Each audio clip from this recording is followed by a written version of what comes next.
देखिए दोस्तों, ये हमारे पंचमहाल जिले के सहरा का नज़ारा। इंटीरियर गाँव में देखिए, पहाड़ों के बीच बड़े बड़े पहाड़ हमारा इंतजार कर रहे हैं। ये देखिए, काफ़ी सुंदर नज़ारा।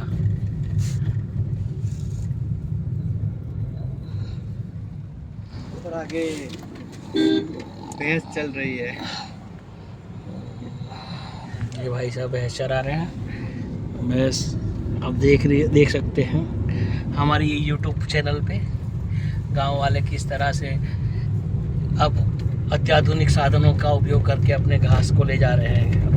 रोजमर्रा के काम कर रहे हैं अच्छे से। काफ़ी खूबसूरत नज़ारा।